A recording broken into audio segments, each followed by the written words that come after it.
afternoon, everyone, and welcome to our first Hindus for Human Rights Baithak of 2026. I'm honored to open today's conversation on a truly fascinating topic, the experiences and insights of Hindu-Unitarian Universalists, or Hindu-UUs. And for those of you who don't know, my name is Stravia, and I'm the Deputy Director of Hindus for Human Rights. Today, we explore a space where two worlds meet. Hindu-UUs navigate the rich heritage of Hinduism while embracing the values of Unitarian Universalism, a liberal, pluralistic, independent religious tradition in the United States that prioritizes ethical living, social justice, and spiritual exploration over religious doctrine. This intersection offers a unique lens to think about faith, identity, and moral engagement in both local and global contexts. In our conversation today, we will hear about why some South Asian Americans chose UU ministry over traditional Hindu priesthood, how they live out Hindu practice in ways that transcend dogma, and how they engage with ethical and social dilemmas, from caste and social privilege to broader global issues. We'll also reflect on intergenerational shifts, how second and third generation Hindu Americans cultivate meaning, belonging, and ritual while living in spaces where Hinduism is not the default. By looking closely at these lived experiences and social commitments, we hope to learn from Hindu-UUs how a hybrid, diaspora-informed approach to Hinduism can inspire a faith that is both spiritually rooted and socially just. How can we imagine a Hinduism free from caste hierarchies and all forms of oppression? How can these practices guide us in fostering liberation, equity, and ethical engagement? These are the questions at the heart of our Baithak today. We are thrilled to have our speakers with us to share their journeys, insights, and reflections. I would like to introduce our moderator for today, Amit Mehta. Amit Mehta grew up in upstate New York and Houston and has split his adult life between the San Francisco Bay Area and New York City. He earned a PhD in biophysics from Stanford University and completed postdoctoral work in neuroscience at Bell Labs. He later worked in management consulting and finance. He has been deeply involved at First Unitarian in Brooklyn, serving as a lay worship assistant, trustee, board president, and member of the congregation's transition team. He currently serves as board treasurer for Médecins Sans Frontières, Doctors Without Borders, USA, and on the board of Canomics, a biotech company developing therapies for malaria. Earlier in life, he volunteered with Seva Mandir in Rajasthan, India, and with the International Solidarity Movement in the West Bank, Palestine. Amit has a long-standing interest in philosophy of science in mind and is currently pursuing independent study with CUNY faculty on interpretations of quantum mechanics. He lives in Brooklyn with his wife and their twin 8-year-old daughters, whom he puts to bed each night with 2 Hindu prayers passed down from his maternal grandparents. These days, he is happiest skating around the playground with his kids. Over to you, Amit. Thanks so much, Savia. It's an absolute pleasure to be here today. By the way, I did invite my childhood Hindu teacher and my current Unitarian minister. I'm not sure if either is here, but it was special just to invite them both to the same event.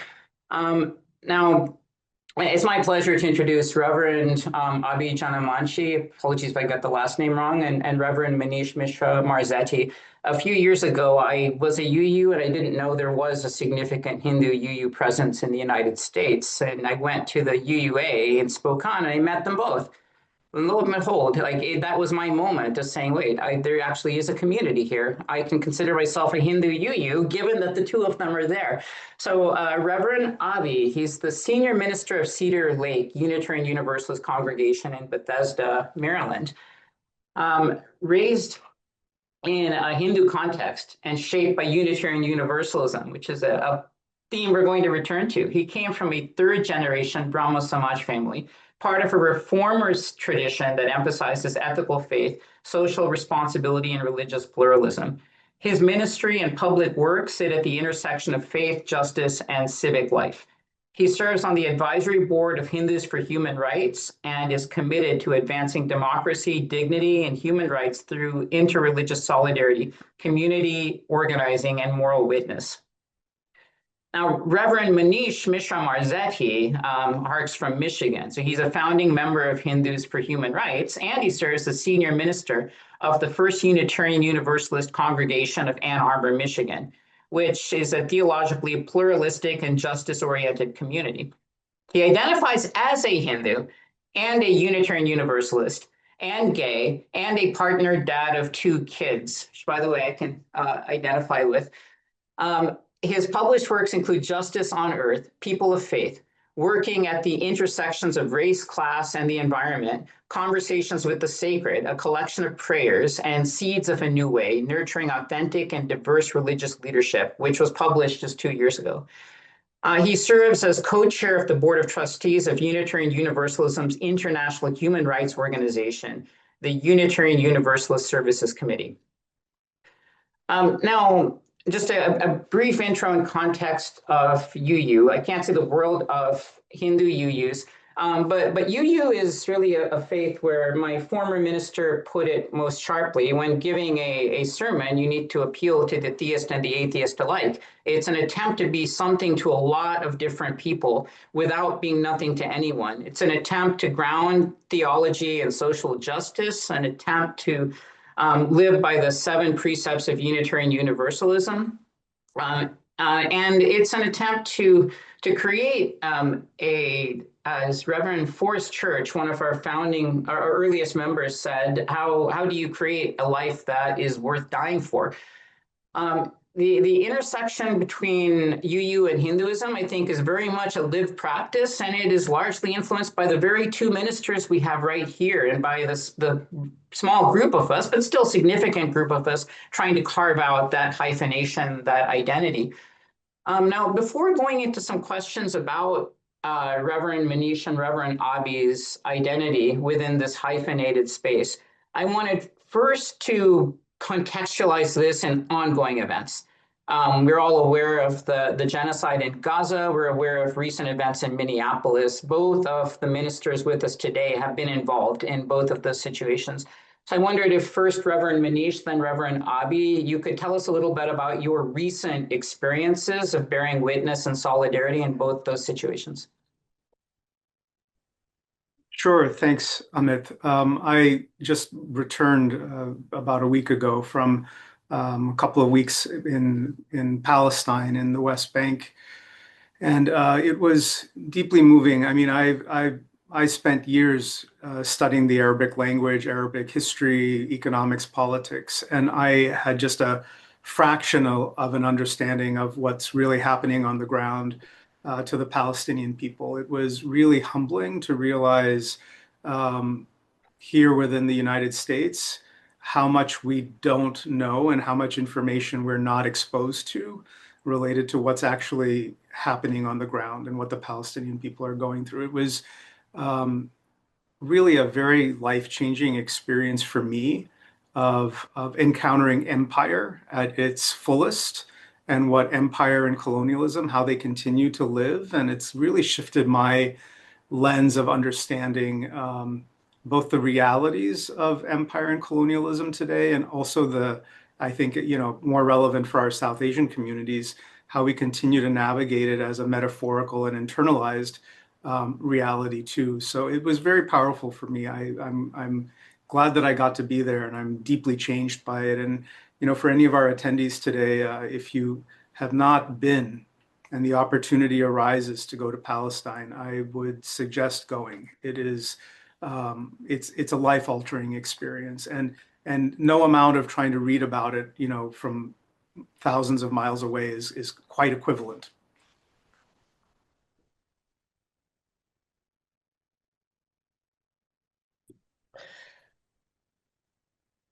Thank you, Manish, for your making that pilgrimage, and really appreciated your powerful reflections that you shared with us while you were on the pilgrimage. And thank you, Amit, for hosting us in this Baithak. I went to Minneapolis last week alongside over 1,000 faith leaders and clergy and over 200 Unitarian Universalist colleagues. because I needed to see really with my own eyes what was going on there, and to witness to the state violence being imposed on a community, and also witness to the disciplined ahimsa-rooted, love-rooted organizing rising up to protect our neighbors and to refuse tyranny. And it was a moral call that really impelled me to go, and it was an opportunity for me to learn, to listen, to be a witness, and to be changed, and more than that, to carry what I witnessed and learned, back to our communities here, because this work is happening everywhere, and it belongs everywhere, because we are seeing in so many ways people choosing courage over fear and over comfort, and recognizing that if we all want to be free, we'll have to struggle for it with everything else we have. And so it was a powerful, transformative experience to have been a part of and to participate in. And I've come back feeling re-energized and re-engaged in what we have been trying to do here in the DMV region. Thanks to you both, and also I add my appreciation for the statements of témoignage, Reverend Manish, that you and others on the delegation to the West Bank shared while you were there. And Reverend Avi, I've heard from some of your peer ministers, including one of our former interns at First U Brooklyn, who was there in Minneapolis, about the situation. I really appreciate the service done, especially the wall of prayer in front of the ICE agents. We will return to the theme of the Gaza genocide and what it says about the Hindu-UU hyphenation, but I wanted to open with the most general question possible to both of you. Like, what is it that brought you to UU ministry instead of Hindu priesthood?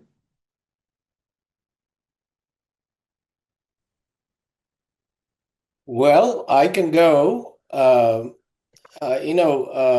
I chose UU ministry, and in some ways, UU ministry chose me. And I don't think Hindu priesthood was an option for me. And it'll become apparent as I share a bit of my journey. So I didn't leave Hinduism to become a Unitarian Universalist. I followed the kind of Hinduism I was given, and it led me here. In many ways, my Unitarian life really began before I had even language for it. When my maternal grandfather, Janamanchi Kameshwar Rao, was born in Rajahmundry on the banks of the river Godavari. He came from a very traditional Brahmin family, but as a young man, he chose to become a member of the Brahma Samaj, the Hindu-Unitarian reform movement that emerged in India in the 19th century that rejected caste, idolatry, and inherited hierarchy. And for my grandfather, reform was not theoretical. He formally relinquished his caste identity as a young man.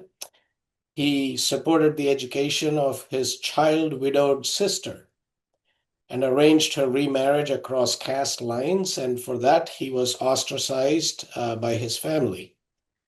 He was a follower of Gandhi and Ambedkar and believed in ahimsa and spent his life working in tribal regions in South India, promoting literacy and human rights. He was a devout Hindu, though he was not religiously Hindu. He prayed every day, and he never required me to join him. He wanted me to find my own way and trusted that truth would be approached from many directions, as the Rig Veda says, Ekam Sat Vipra Bahuda Vadanti, and that no one has a copyright on truth. And those shape me more than any doctrine or creed ever could. And then there was my mother, who in a very literal way is the reason I'm here at all, not just because she gave birth to me, but because she chose again and again to make my life possible. My parents met and married while in graduate school. My father was a Dalit Muslim, and they were married when it was forbidden for people from different faiths and, of course, caste backgrounds to be married. And she returned home pregnant and terrified, and soon learned that my father had been forced into another marriage by his family. So she raised me as a single parent in India when that was practically unheard of. And we struggled growing up, but we survived. And her life was a theology of resistance. Uh, Resistance not as rage or ideology, but as fidelity to life and to love and to dignity. And so that too is the Hinduism I come from. And of course, I had no intentions of being a minister. I had no idea that a religion like Unitarian Universalism even existed. I was, I wanted to be a physicist. I studied quantum mechanics, did graduate work in it, and then found myself taking up a banking job. But somewhere along the way, I realized my life had become somehow internally inconsistent. And it was around that time that my wife Lalita and I were drawn back into the Brahma Samaj in Hyderabad. And it was through that community we attended the International Association for Religious Freedoms Congress. And that's where I encountered Unitarian Universalism, not something foreign, but as something familiar, because I saw in this tradition that really encouraged and trusted people to think for themselves, that centered inherent worth and dignity over dogma, that actually understood faith as something meant to be lived out in the world, not kept inside a puja mandir. So it wasn't conversion that brought me into this faith, it was actually recognition. And so I came to Chicago to study, to be a minister, wanting to go back to work with the Brahma Samaj. And when that plan fell through, I decided to continue my ministry here in the US. And that was 30 years ago. So what saved me was not theology, it was ministry. Someone inviting me to their table, someone saying, "You belong here." Someone showing me that Unitarian Universalism had room for a religious mutt, a theological crossbreed like me. And so it hasn't been about leaving Hinduism. It's been about finding a place where the Hinduism I inherited, reformist, ethical, pluralistic, justice-seeking, could breathe. So that's a rather rambling response to your very good question, Amit, as to what has brought me into this vocation and what has kept me. Oh, thanks so much, Reverend Avi. I have to say the term religious mutt has lots of resonances. And I think it does illustrate some of the beauty of the not just our hyphenated identity as Hindu-UUs, but the fact that there are so many other hyphens right next to us in our congregations. Yeah, I think I'm going to use that from now on. Okay, Reverend Manish, could I put the same question to you? Sure. The juxtaposition of Hindu priesthood versus what I'm doing with my life, that's implies an equality of options there, which isn't really true. It isn't the case. So I grew up in a very traditional, I'd say conservative, sometimes I use the word orthodox, Hindu family. both sides, mom's side and dad's side, we're Uttar Pradeshi and very kind of traditional in that sense. My parents came to the US in the late 60s, early 70s.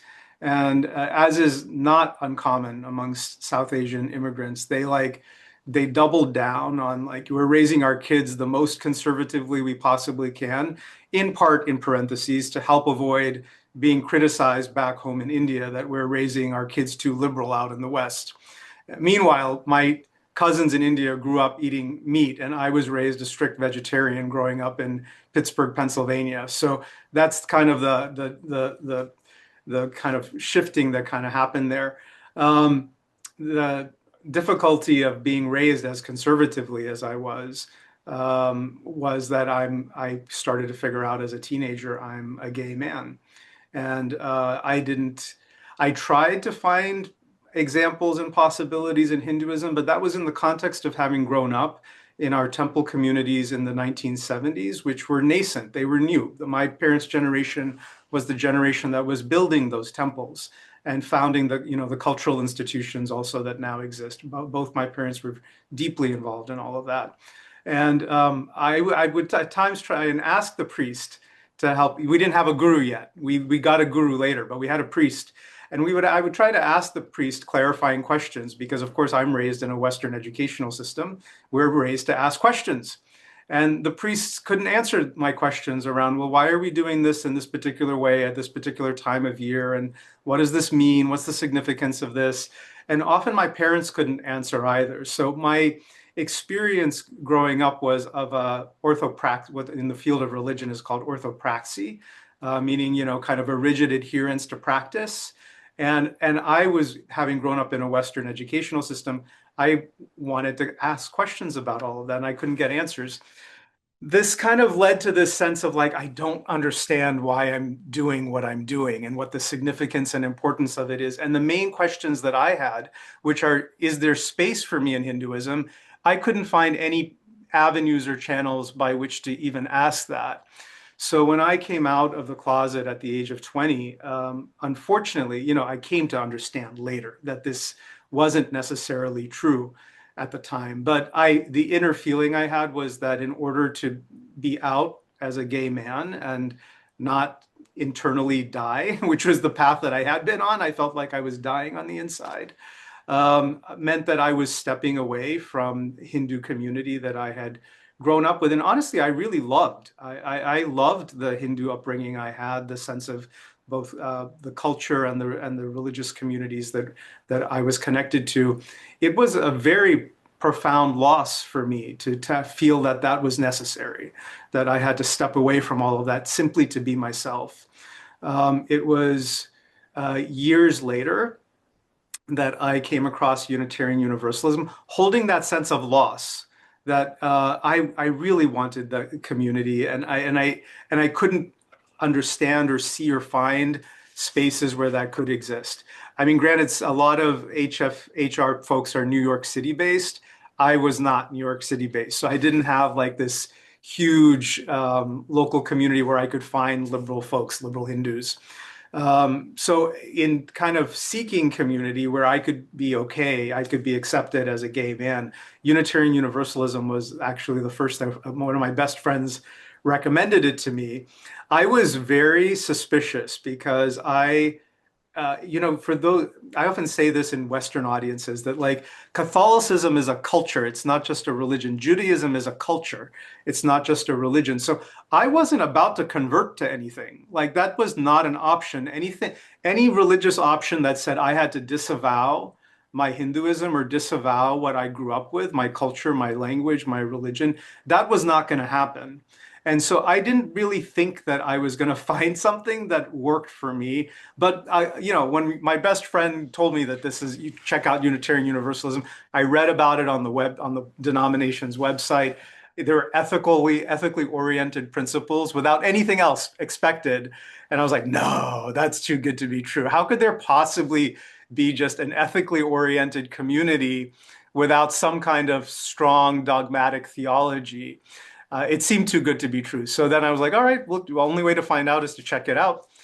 So checked it out, and it was legit. I was very suspicious for about a year. I kept holding in the back of my mind that this might be a cult. They might ask me to sign over my house at some point in time, but none of that ever came. There was no cultishness. It was an open, free door. You can enter and leave as you like. There was no expectation of conversion or me having to state that I was leaving behind the things that I loved and grown up with.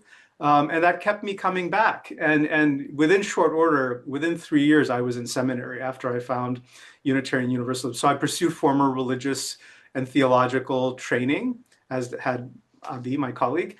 And it was in seminary that I got to study. I went to Harvard and I got to study with some Western world-renowned scholars of Hinduism. And, that began opening up the door. The things that I couldn't find on my own when I was 20, I had to go to a graduate school program and formally study Hinduism. And that began opening the door. And I began finding all the beautiful, genderqueer representations within Hinduism, all the gender fluid representations, all the ambiguous representation. I mean, we have so much richness. And it's there, and it's not the majority tradition. That's the other tricky part.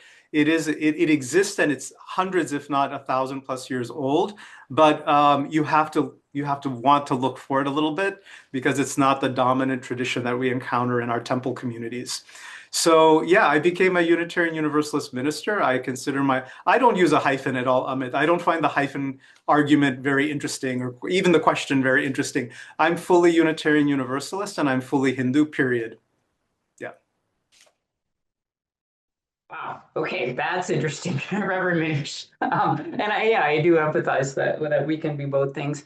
And much of your story resonates with, I'd say not just my own, but many of the others who are part of Unitarian Universalism, who were raised in another faith and want a place that won't reject the faith they grew up in, but all the same transcends what some of their experience limitations were from that world.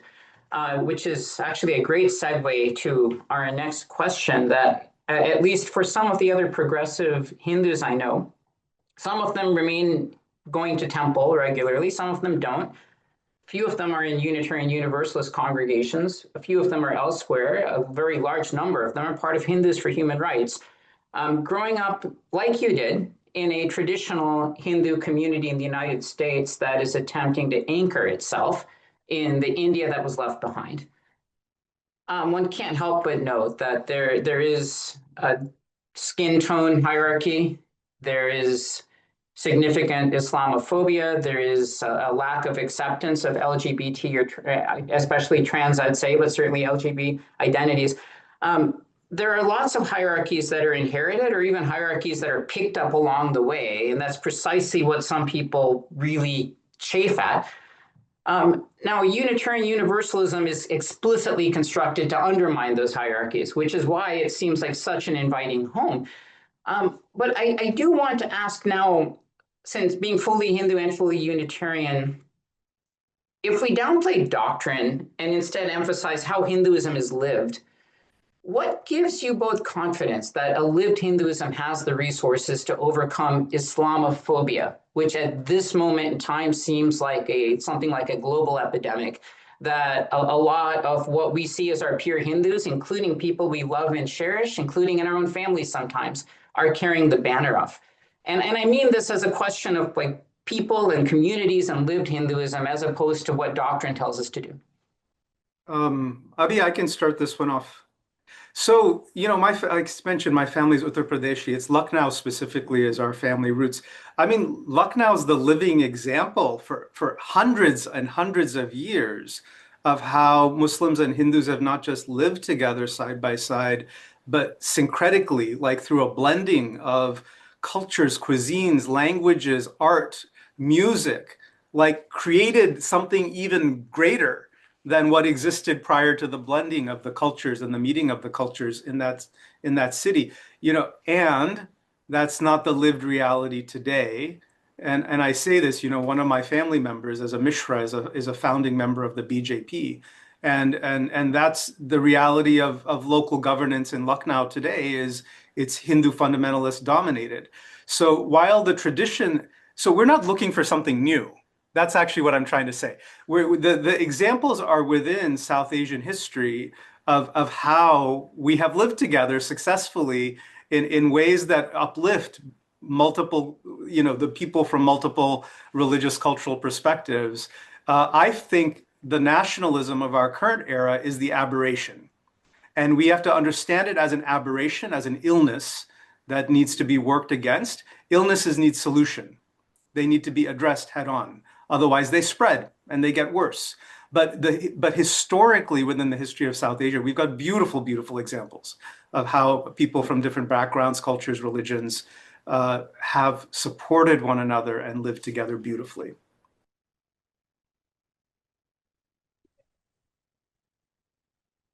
So, like Manish's family, I'm from Hyderabad, and Hyderabad has a very long, rich history of Muslim culture and heritage, and also Hindus and Muslims living side by side, uh, for the most part, peacefully. And also someone whose life was made possible by crossing religious boundaries, with my mother having married a Muslim. I grew up knowing that Islamophobia is not an abstract danger. It's something that can erase people you love, which was part of the lived reality. So it was kind of both end. On the one hand, there was such good camaraderie between the Hindu and Muslim communities in the places I grew up in, and yet there was that tension. So, when I see Hindu communities kind of lean more towards fear, suspicion, and justification, it hurts and it makes me angry, not because I expect perfection of living into our pluralistic secular values, but because I know we can do better. But I also came from this Hindu lineage that renounced caste and practiced interreligious solidarity.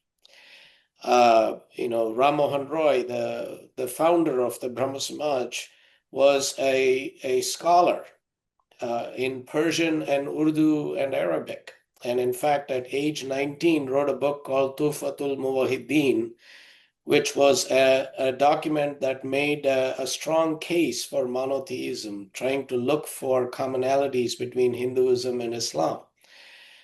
So in that sense, I also draw from a heritage that really centered interreligious understanding. But the sociological reality that we find in India especially is sobering. What we see now is that Hindu nationalism has weaponized Islamophobia successfully across multiple continents, actually, and it has found fertile ground in diaspora communities where we find identity anxiety and political nostalgia, running high. I run into that here in South Asian community gatherings when we go. So lived practice alone doesn't inoculate against that. You can do puja every morning and still hold deeply Islamophobic views. And that's what we see all the time. So what makes the current moment especially painful is to see how much has shifted. Growing up in India, I was so proud that India was one of the first countries to recognize the state of Palestine in 1988. And for decades, India stood with Palestine at the UN, supported the PLO, and saw Palestinian liberation as aligned with its own anti-colonial history and its leadership in the non-aligned movement. And it wasn't peripheral, it was central to how India understood itself in the world. All that has changed now. Under the current government, India has developed a very close relationship with Israel, deepening its military and intelligence partnerships, and the public rhetoric that we see has shifted dramatically.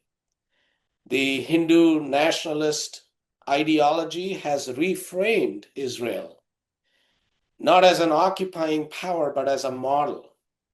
a nation that deals with its Muslim population in ways that resonate with Hindutva's own project. So the result being that the Hindu majority communities, both in India and in the diaspora, now align more with Israel, even in the midst of a genocide. And to me, that's a moral collapse, not a policy shift. It's So, fascinating, Abhi. I saw while I was there in Palestine the images of the Indian lion with the symbolisms of Israel, like side by side in this oh very yes, militaristic, macho kind of way. yeah, yeah, yeah. And we are seeing that here, Manish, in the U.S., in Hindu communities. Uh, and when it comes to Gaza, we see that very explicitly, the tension you are naming, and I'm seeing it in Unitarian Universalist spaces as well. It's not like we're all very centered and grounded in supporting Palestinian liberation. I mean, you and I know that. Uh, so so the work for me, is not to force consensus or to smooth it over. Uh, and I don't put my confidence in Hindu communities as a whole to somehow overcome Islamophobia. Uh, I would put my confidence in small acts of refusal, refusing Islamophobia in our own homes, in our temples, in our WhatsApp groups, at our dinner tables, refusing the pull to justify violence because it just feels safer than grief, or refusing to let Hindu identity be defined by fear or supremacy. So, uh, so for those of us who are Hindu and UU, I think we need to hold this tension without trying to resolve it somehow falsely. And we can't also abandon our communities or write them off. I think the work we have is to stay in relationship and to model something different and to insist that Hindu traditions at their best call us toward ahimsa, toward satya, toward seeing the divine in every being, which means standing firmly and unequivocally against genocide and Islamophobia, even when it puts us at odds with the majority. Wow. Okay. Oh, thanks very much, both of you, for sharing that. I do appreciate our ancestral land has multiple traditions that lived for centuries that provide the counter model to what's happening today. I would note that sometimes those small acts of resistance, Reverend Avi, for some of us, are making sure our children are growing up in a Unitarian Universalist and not a Hindu community in the United States, given the options in front of us. Which is your comments are a great segue, though, to now Unitarian Universalism. Yes, not perfect. Divisions over the Gaza genocide are just a little bit better than U.S. popular divisions, right? The UUA resolution passed with 73% in opposition, the identical numbers in our own congregation. But nonetheless, that's a pretty big majority. So 73% of Unitarian Universalists are currently experiencing intense moral activation around the Gaza genocide. And to their credit, I think most see through these fictitious ceasefires. While we people who are Hindus and who are UUs, Reverend Manish, are painfully aware that there seem to be the vocal Hindu majorities around the world aligned differently, precisely to the point that you both raised. And it's especially painful to know that there is otherwise a consensus view in the global south, with the United States being isolated and deferential UK behavior being in its orbit. But then there is an easy way to point to India saying, no, you're wrong. The global south is divided. it almost seems like this is a world historical travesty, that our own culture, our own tradition, our own history stands in the way it does in the most prominent example of genocide of this millennium so far. So how can we deal with that tension? And I appreciate both of you have already started to answer this question, but I wondered if you could follow on a bit. I'll offer two quick thoughts, and then I also want to make sure we leave time for questions because there's some wonderful questions coming into the chat box. So, as people of South Asian heritage, we have underestimated two things. One is the generational. We don't actually use this language in South Asian culture broadly, but generational trauma of the fragmentation of South Asia that occurred at the time when the British left. And, my family is among them that were deeply impacted by the partition of South Asia. And the trauma that has been carried across generations, now third and fourth generations, shows up as, and it's not dissimilar from the dispossession that the Palestinian people are facing. By the way, that was also instigated at the hands of the British Empire. But the dispossession that my family went through led to intense anger, and rather than directing that anger towards the British Empire that helped bring about those realities, we direct that anger towards one another as South Asians. So the generational trauma that we don't name, certainly don't work with culturally, with writ large, has tremendous impacts. So point one, there's generational trauma that has gone unaddressed for 60, 70 plus years. Point two, we also have not done deep work around the internalization of colonialism. And in South Asian culture, it is profound, it is deep, and it requires constant examination, including by myself, even as I'm saying the point. I know that I have to work against aspects of me that have internalized the norms of a colonialistic attitude that the British brought to South Asia that didn't exist in that same way until they brought it there, with the hierarchies of who is above and who is below, how culture and people are fragmented from one another for political purposes, which we see replaying out right now at the hands of the BJP. So this is all colonialist mentality that we have internalized and are acting out on one another. So that requires profound moral, cultural, spiritual, psychological work that has not been happening. And as a people who are so rich in our spirituality, it makes me sad. It makes me really sad to know that we've got, these profound impacts of trauma in our culture, and this deep and profound internalization of colonialist mentality.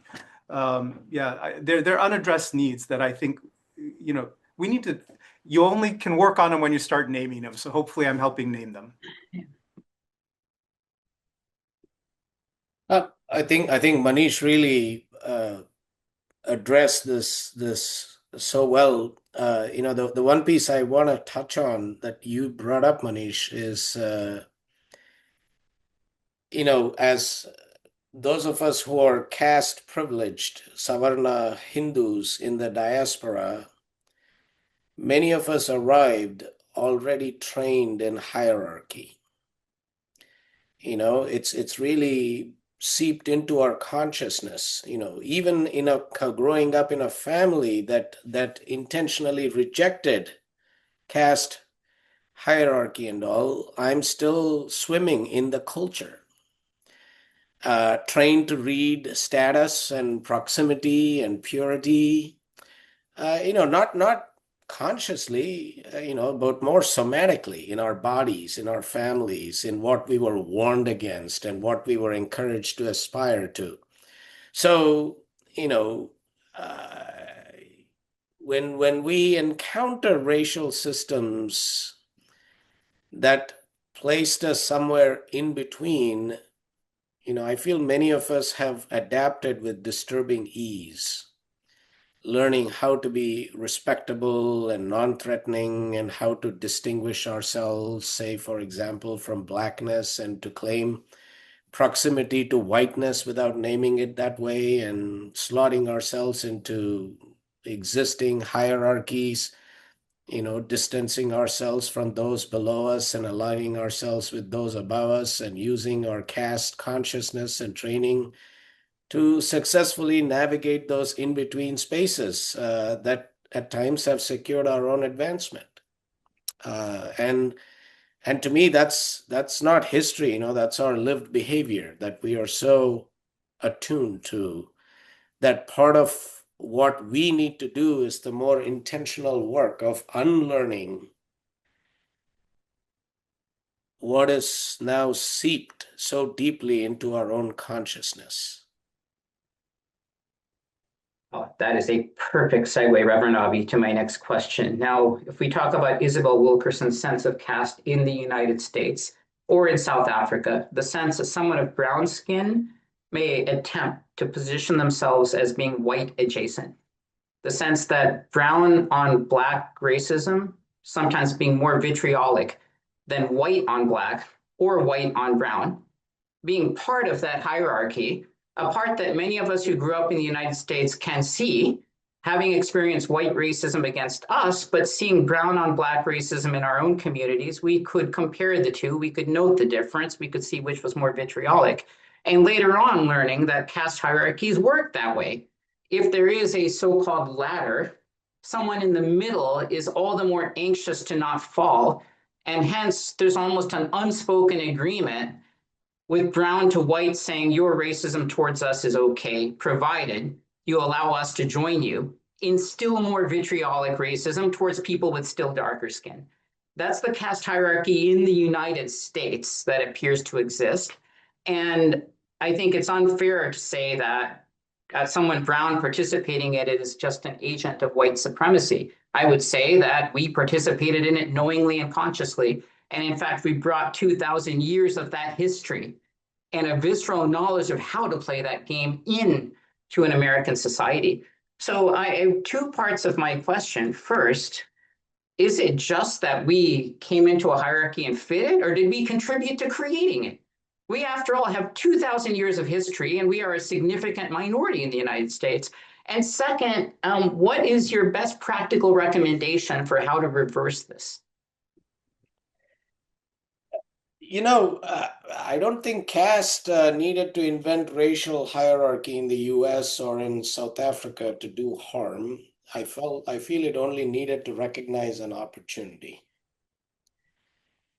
Because, anti-Blackness in the US and South Africa have very deep roots in slavery and settler colonialism and white supremacy, and we didn't create that.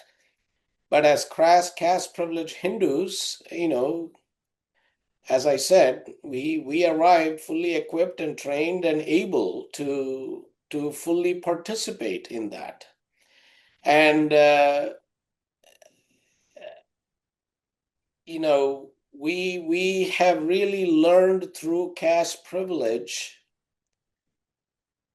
how to not only survive, but thrive in this system. So the question that I am sitting with isn't whether caste-trained Hindus helped shape racial hierarchy. It is more, how have we benefited from it, and how have we stayed silent to protect that benefit? And how does our caste socialization make us particularly good at exploiting racialized hierarchy for our own gain? And what does accountability look like, especially for those of us who are Savarna, who carry caste privilege, whether we do it explicitly or not, and who have benefited also from anti-Black racism in this country? Because caste is not something we have carried in our baggage, in our suitcases from India. It's something we reenact wherever hierarchy rewards us. And that's what we find ourselves in. So I'm trying to avoid a conversation, that kind of centers South Asian insight about hierarchy in a way that makes it about us, rather than those most harmed. And I don't think we need to claim credit for making caste in America, or somehow being uniquely attuned to how it works. We just need to reckon with how we have participated in it, benefited from it, and whether we are willing to dismantle it, starting with the hierarchies we carry within our own communities. Yeah, that's profound, Abhi. Thank you for that. I love what you just shared. And and this is the crux of a lot of Western civilization, is that those who have benefited, of which the South Asian diaspora, particularly in North America, has been quite adept at figuring out how to navigate the structures that lead to and can maintain privilege and wealth. And Western civilization encourages us to think that that's entirely of our own creation, and therefore we deserve every ounce of it, and the ability to hoard it for ourselves and for future descendants, and that there's no obligation to anyone else, because all of that is so deeply well deserved.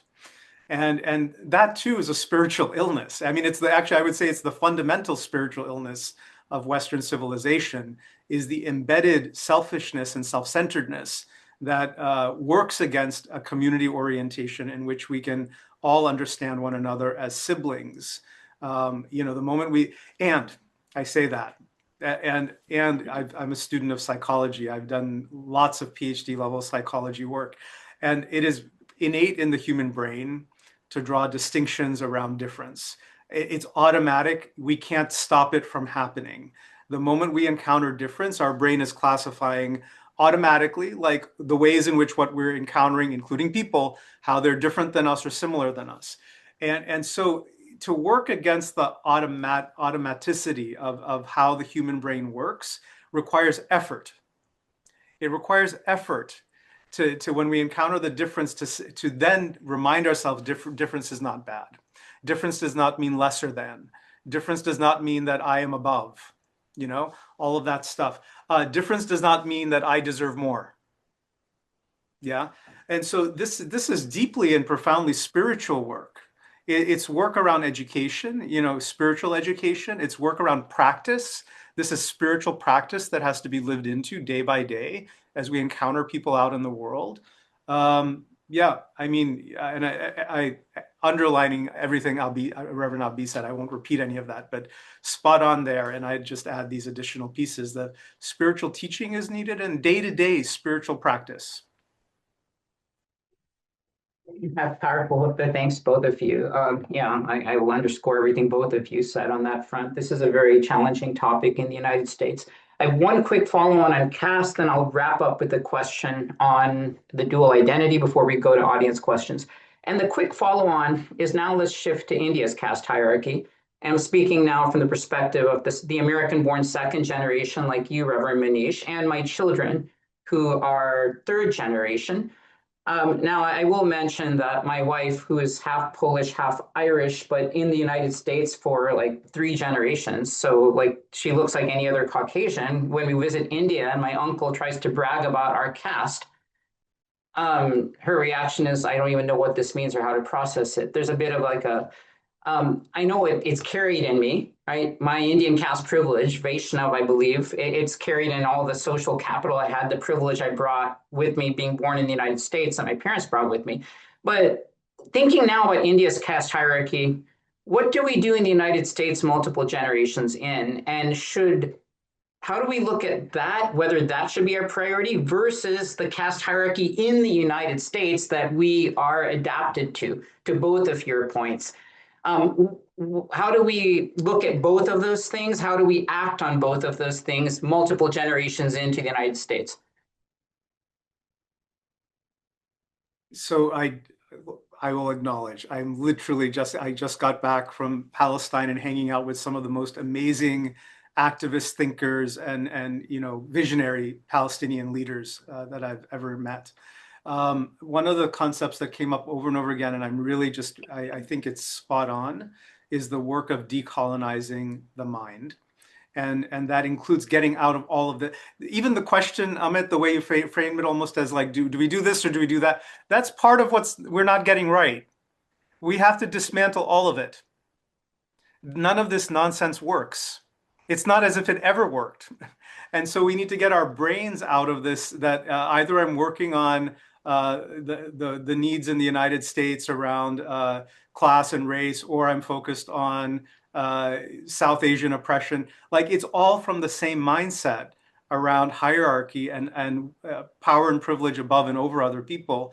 And so if we're really working on what I just offered a few moments ago, the spiritual teaching, the spiritual practice, the spiritual commitments of bringing alive something different and better, it actually addresses all of this, which is one of the things our activists in the Black Lives Matter movement have been telling us since the founding of that movement, that if you work deeply on any one of these things, on any one of these, you're actually working on all of it. Totally, Manish. You just put it so beautifully. It's not either or; it's both end. And I think it is asking ourselves, how is my family's comfort here built on caste privilege there? How am I using my resources that I've earned here to reinforce caste hierarchy there? Be it through my donations, through social and marriage networks, through political support. And how do I interrupt those cycles? Because to me, the priority is proximity, in asking myself, where do I have the most power to interrupt harm? And that's often here in the place where I live, in the spaces I move, the institutions that I serve and I'm a part of, the conversations that I can influence, in that way, use my social privilege and capital in my role, in my own, status. But that doesn't mean that I also get to ignore how my choices here fund and reinforce caste violence there in India. And to me, the relationship is not symbolic, it is material, and accountability has to follow the power, the money, and the silence wherever it leads. And we need to learn, develop through those spiritual practices the ability to sit with our spiritual discomfort of this. Abi, can I add? I want to add to what you just said because it's so the material commitment matters so much. If you look at the diaspora communities and the millions, if not billions, being funneled to support Hindu fundamentalism in South Asia, we have to begin organizing and countering that on a material level as well. And that means supporting financially, organizations like Hindus for Human Rights, organizations like Sadhana, organizations like Desi Rainbow, which supports Desi LGBT families. Like we have to materially, with our financial resources, support these organizations, because how are we ever going to develop the counter narrative, the types of teachings and the practices that we're talking about? It has to begin to get institutionalized, and that requires time and it requires financial resources to further. Yeah, I'll add a plug for Holding India. I know the leader Derek is in the audience today. But yes, I really appreciate the point. Working deeply on any of this is working on all of it, and we need to figure out the right places to route our donations and figure out what the wrong places are. I want to ask one more question about the God, I had said hyphens, but after your point, Reverend Minish, how do I rephrase the question? And then we'll go to audience questions. And that is being Hindu and being UU more than the sum of its parts? Well, so I've lived much of my life as a hyphen, not just in the context of being a Hindu and a UU, or an Indian and American. And for a long time, I thought that work was to somehow hold that hyphen intact, to kind of make it last and to pass it on. And now I'm not convinced that's actually what the task is. The theologian Rita Nakashima Brock uses this phrase, interstitial integrity, to describe how we live honestly in the in-between, how we improvise a self from many sources, without trying to force everything to line up perfectly, and that way of thinking and being has really helped me a lot because it has shifted the goal from preservation to integrity. And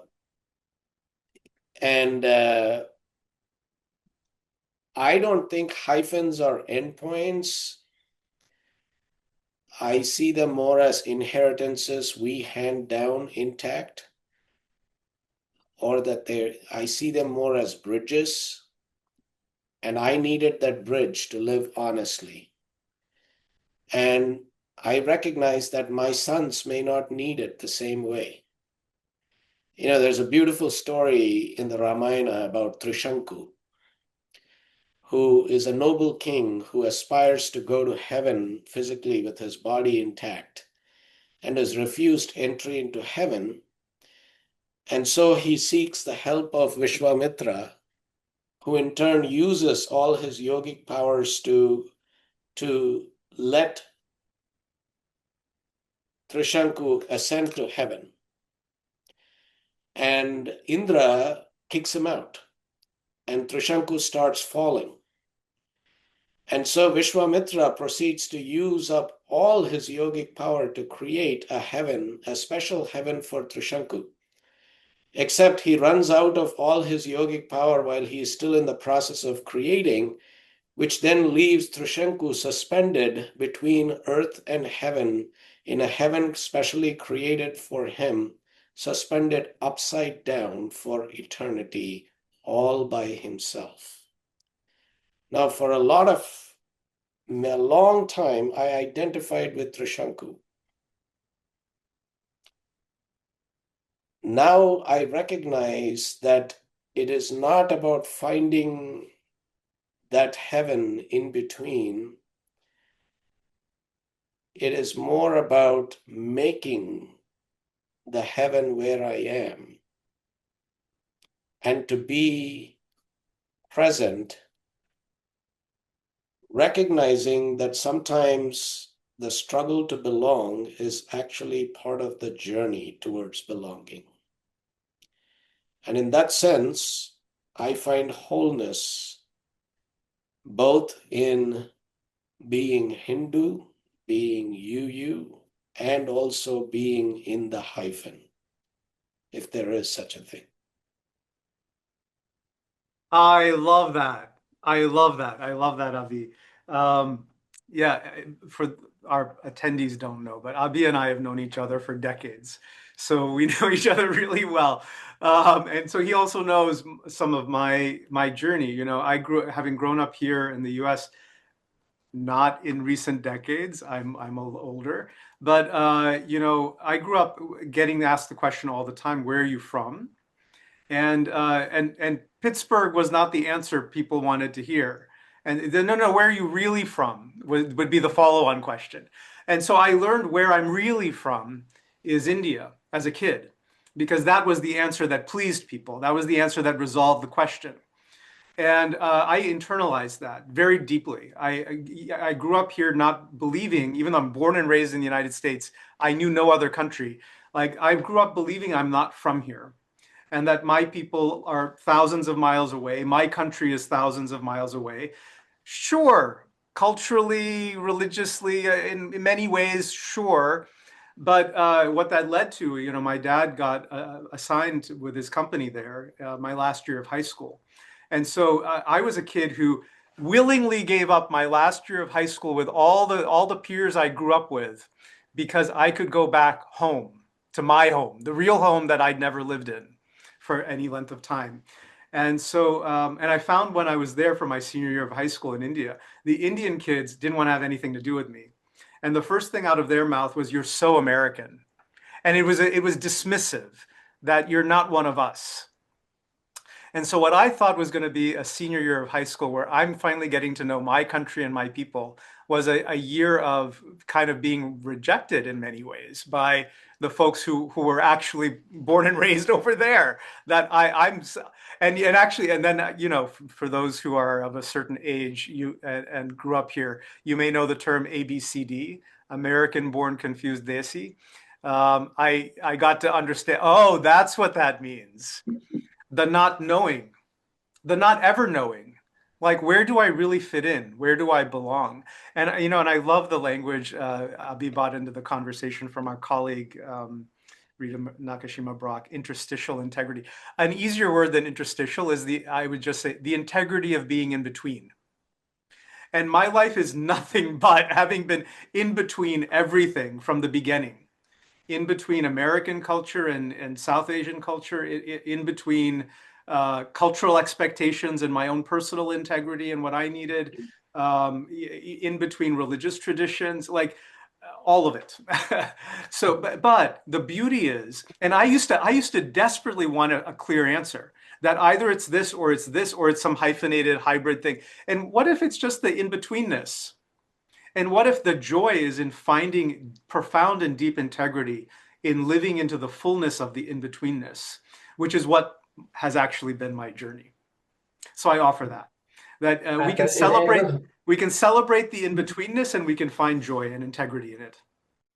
Those are great stories. I love the fact that you can see living in the hyphen despite having disavowed the hyphenation metaphor before. But yeah, I can relate to the stories. Early 70s, small town upstate New York. Until age 6, people assumed I was an indigenous American because that's what American Indian means. I didn't actually know any better. I would say the other example of something akin to what you're talking about, Manish, is in my 20s. We all have challenges with dating. But I was told, well, you could just go to India and get an arranged marriage if it doesn't work out. I'm thinking, okay, first, I resent that. But second, it's technically true. But, that is the way in which people said you're different. And it was technically true, given the dynamics. But I wanted it to be irrelevant and not true. And so, yeah, I do appreciate that, like the where you're really from can take many different forms. And now I'm in a snarl because honestly, one of my daughters looks like my wife. You'd never even know she was Indian. The other looks more like me. You would know she's Indian right away. And they are treated differently. And my wife and I struggle with what to do with that. The same kind of questions that you're referring to in this generation. With that, I think we should go to audience questions. So Mayank, did you want to pose them?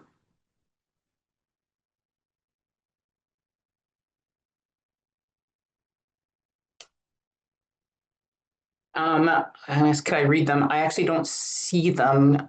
I do. Would you like me to help?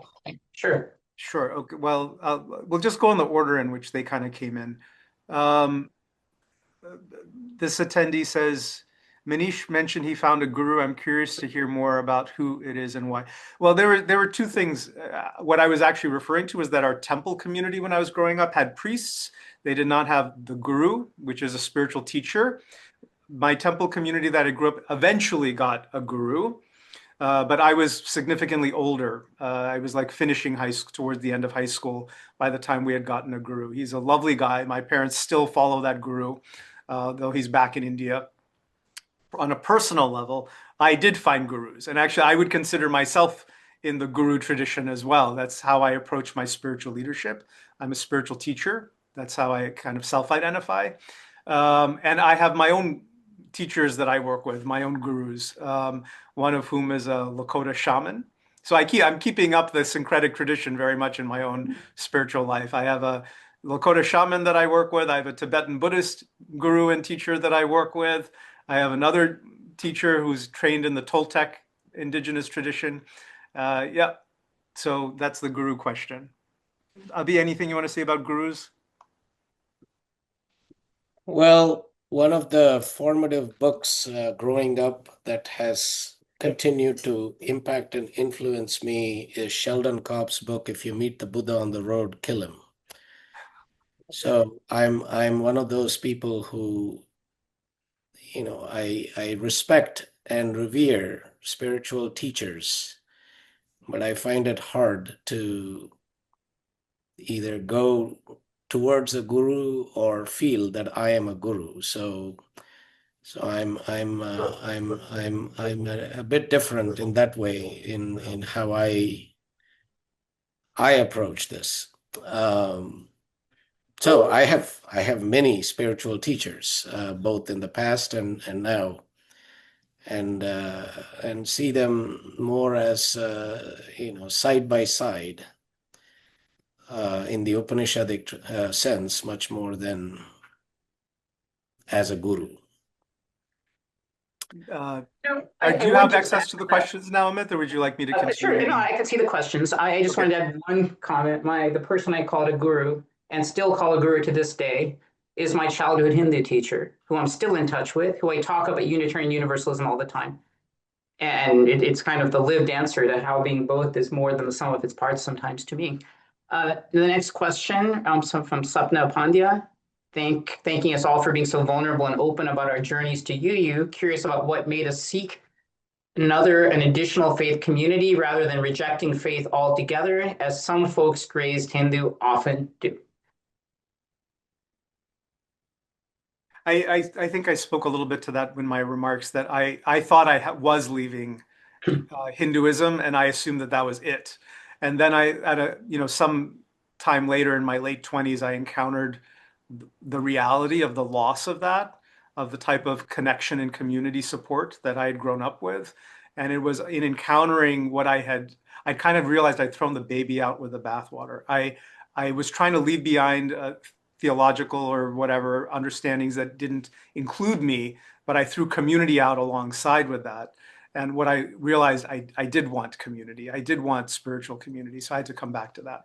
So yeah, I'll let others speak.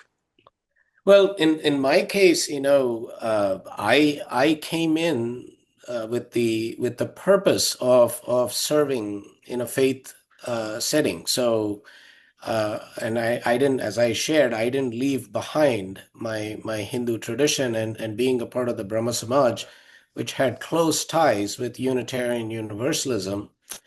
It was more a homecoming to me than something that I felt I had to leave behind in order to claim this. And Unitarian Universalism really has given me a place where I don't have to choose. And so in this way, both the Hindu and Unitarian Universalist traditions really affirm, promote, and celebrate the both and way of being. And so I've never felt the need to let go of something in order to say yes to something in this context. Yeah, I want to chime in here because I also, like Reverend Manish, thought I was leaving. I followed my wife to UU. And it's that simple. She grew up Catholic, rejected Catholicism for a host of reasons you guys may be familiar with, started going to UU. I went reluctantly at first, and I've become a core member of both she and I are core members. She teaches in religious education. Our children are now being raised in the faith. So yeah, it's that simple. Next question, have there been instances of tension or lack of acceptance of us once we find ourselves UU, including racism or xenophobia? Yes, absolutely. Lest we think that we all walked into the perfect faith, which totally embodies all the values that espouses in the world. Unitarian Universalism is not. And over the years, I have experienced enough racism and xenophobia. I've also experienced moments of deep welcome. And moments of real hurt, being exoticized, being misunderstood, being subtly or not so subtly othered, or somehow being expected to represent a whole culture or a faith. And there have been times in my ministry when my accent, my name, my theology have kind of marked me as interesting, but not fully belonging. But I've also experienced extraordinary acts of care from people who showed up, who made space, who listened, who learned, who changed. So for me, Unitarian Universalism at its best would be a place where I can name these tensions out loud and not be pushed out because of it.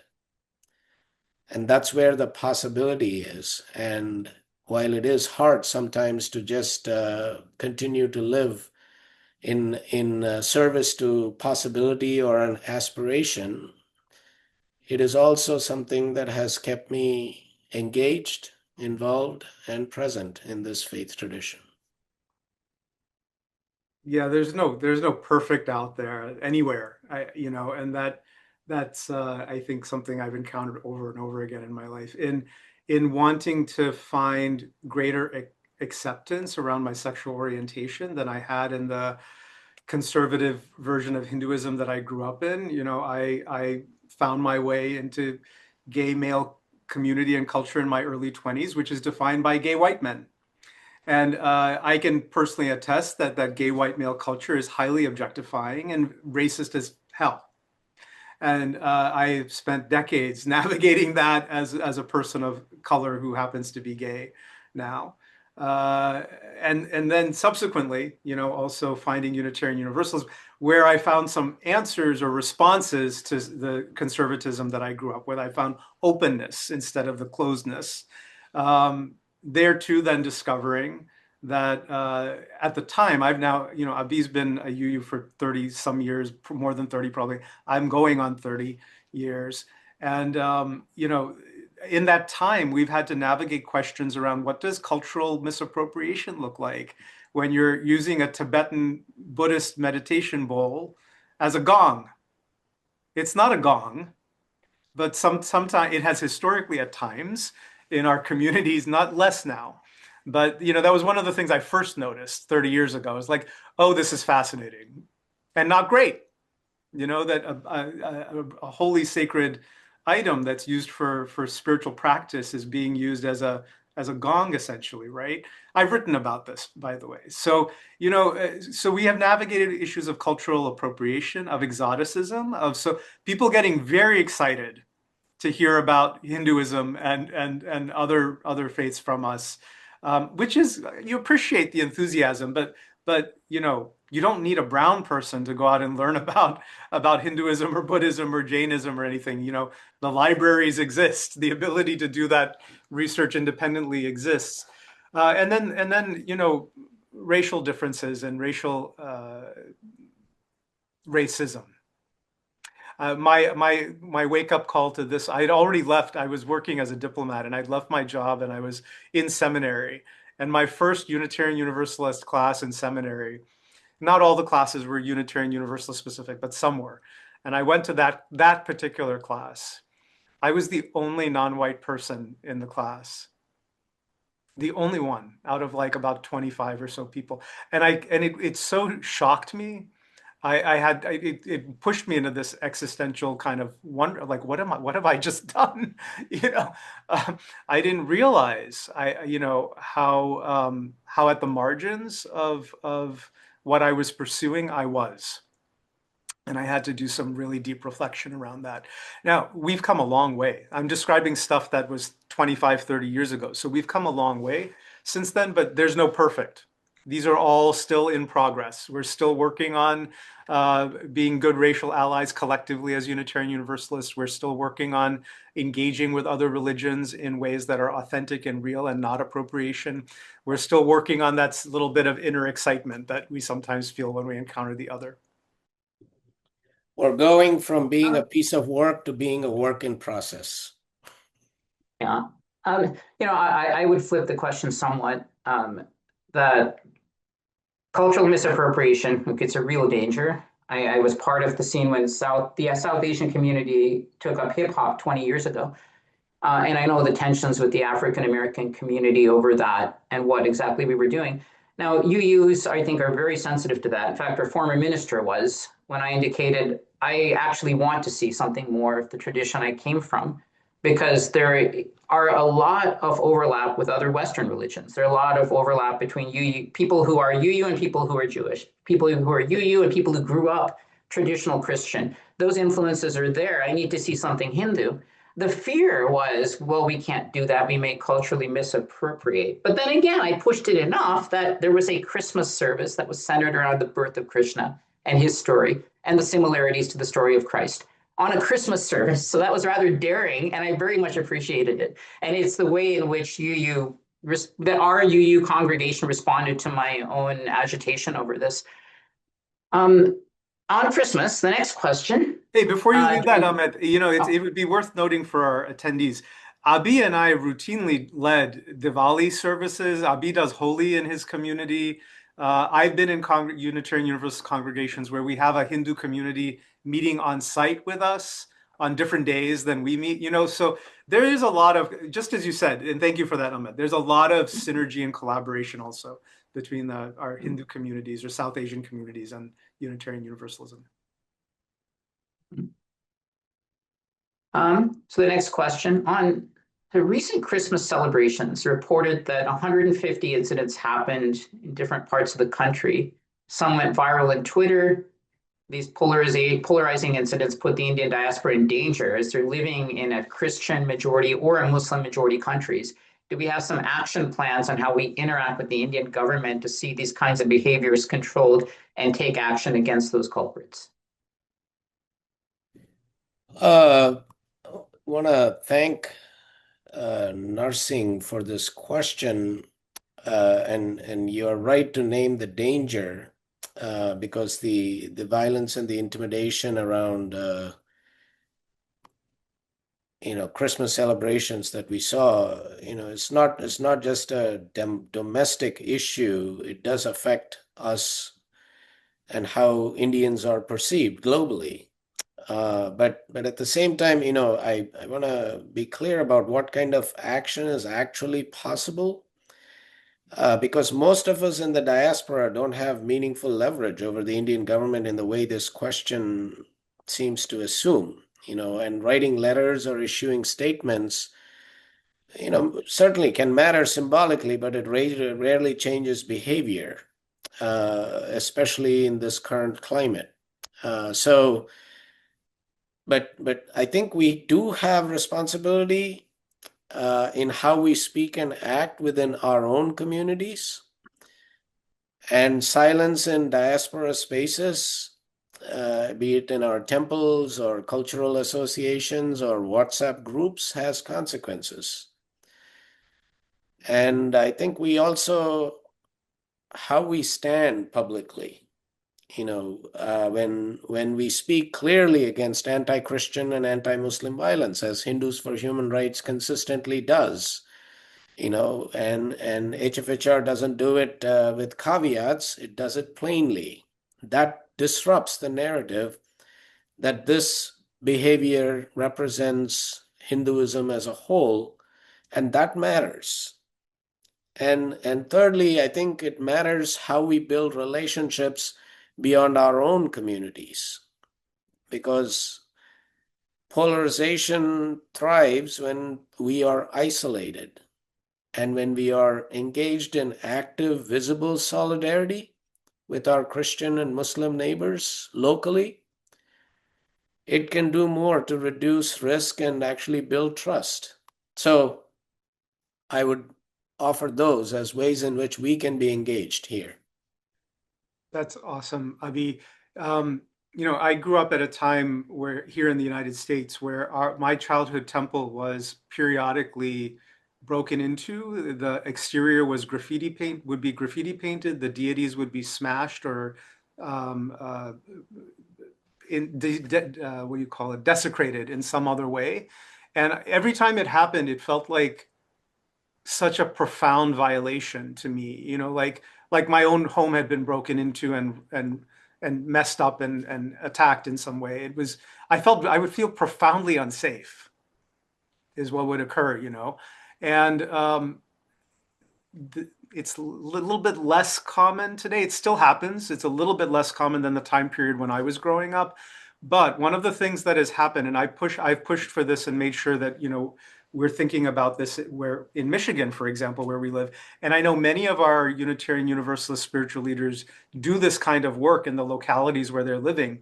We now in Michigan have statewide laws that address, the desecration of religious places as a hate crime. and provide, both remedy and some form of protection around that. So, I think I have no hope that the Indian government, as it's currently constituted, will do anything to care about those of us who are holding these kinds of perspectives and opinions. But here, if you're here in the United States or elsewhere in North America, we should be pushing for our localities to adopt the laws that we need to protect us, because you will likely find supportive ears. The Christian communities want these kinds of protections as much as religious minorities want these protections. Okay, we have 5 minutes left. I want to take the one question from Aisha on caste and close with the question from Arthi about daily life. So the penultimate question, how do we take accountability for caste hierarchies alongside our efforts to dismantle the internalization of colonial attitudes and frameworks? And I think this speaks to your earlier points, Reverend Manish, on we haven't really dealt with the aftermath of partition when we look out to the rest of the world. Well, it's partition and the impacts of colonialism. Abhi, go ahead. You were about to say something. I think one of the mistakes we make is, especially those of us Savarna, is turning anti-colonial work into a way of avoiding caste accountability. And in that way, what I said earlier about accountability starting with refusing the either or categorization, because caste didn't come from colonialism. And colonialism didn't invent hierarchy in India. Colonialism, yes, absolutely hardened and bureaucratized, caste. But caste was already there, already doing generational violence. And we have to be able to say both things at once without flinching. And, that can mean a few things, that means caste privileged people like me don't get to position ourselves as the primary interpreters of caste. And Dalit voices are not perspectives we add on. They are central to the narrative. And if our anti-colonial critique doesn't make room for Dalit voices and Dalit leadership, it's incomplete. The work that Solidarity Labs does, for example, is critical that we should be learning from. And it also means how we look at our own habits, how we talk about merit, how we talk about respectability, who is safe, who is credible. Because colonial attitudes, at least coming from my lived experience in India, didn't teach me hierarchy from scratch. They basically lined up neatly with what caste had already trained me in my bones. So it's easy to cleanse Hinduism of caste by blaming everything on the British. That's not the case. So we have to, as Manish said, do the intentional work of decolonizing our minds and our hearts, and to recognize that dismantling caste is not a competing project. We need to do them together. Yeah, always well stated, Abhi. I learned in my theological studies, the Sanskritic word for caste, varna. Varna means color. That's not by accident. If we think that's by accident, then we have a little bit of work to do around that, And so again, let's make it current in North America. What the Black Lives Matter movement has been telling us is work on this. And if you're working on this internalized racism, you're ultimately going to need to work on everything. And so, we need to own that we're the people who invented Fair and Lovely. Oh my God, the number of times I heard ads and jingles for Fair and Lovely growing up in the 70s and 80s. We're obsessed. South Asian culture is obsessed with colorism and shadeism. We have to confront that in our lived reality every day, every day. And only by confronting our lived reality and dismantling it on our insides, then side by side with that, there's classism, there's casteism. All of these things are lived realities inside of us. So I think that, looking for an institutional solution, that is also very Western, by the way. The deeper spiritual work of transformation has to start with each of us individually, and it ripples out. So I think the question, and that gets to the spiritual practice question. So how do we live? How do we live in these ways? Well, notice in your interactions, notice when assumptions come up. Stop yourself. Catch those assumptions coming up. Notice when the pushing away reaction is coming up, the defensive reaction is coming up, judgments are coming up. I saw this with my parents growing up. My best friend in elementary school was Black. My parents didn't want me to be friends with my best friend, and they told me, well, he must be poor. They actually said to me, his parents must use drugs. That, an automatic, unexamined assumption that about what being Black must mean. And while that's now from today's perspective an extreme example, but there's so many subtle versions of this, and they live in us. They live on the inside. So we have to work on our insides. Okay. The final minute, Reverend Avi, did you want to add anything on Arthi's question, advising us on daily and spiritual living? Yes. I think Manish outlined it beautifully. About spiritual practice is about how we live each day, much more than about being perfect or adding more rituals. And I can speak to what I try to do, which is, have some time every day in some way or form that is grounded in my Hindu spiritual practice, be it prayer or chanting or meditation.